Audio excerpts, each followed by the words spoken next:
The flickering neon sign of the Blue Moon Diner cast a sickly yellow glow on Detective Miller's rain-slicked trench coat.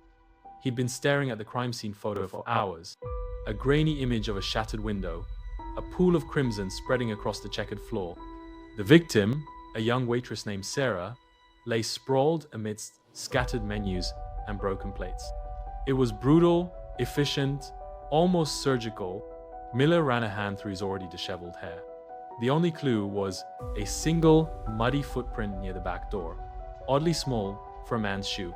He'd canvassed the neighborhood, interviewed the regulars, even questioned Sarah's eccentric landlord, a wizened old woman with eyes like chips of obsidian. Nothing. The case was growing cold, the pressure mounting. Days bled into weeks.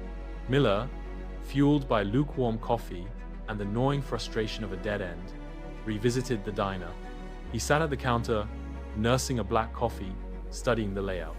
He noticed something he'd missed before, a small, almost imperceptible scratch on the back door frame, just above the handle. It was too high to have been made by an adult, yet too deliberate to be accidental. Suddenly, a memory clicked.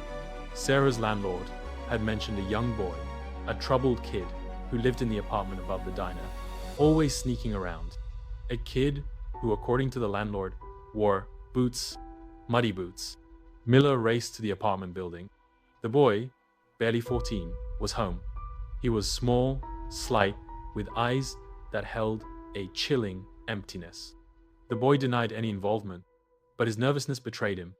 Miller noticed the faint mud caked on his boots, identical to the print at the diner. A more thorough search of his room revealed a small, blood-stained knife tucked beneath his bed. The knife, upon closer inspection, matched the wounds on Sarah.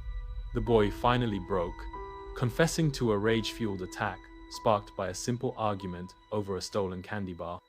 He'd never intended to kill her, he claimed, his voice a trembling whisper. But the damage was done. The case, once cold, was now chillingly closed. Miller left the apartment, the rain washing away the grime from the city, but not the stain of the tragedy he'd witnessed.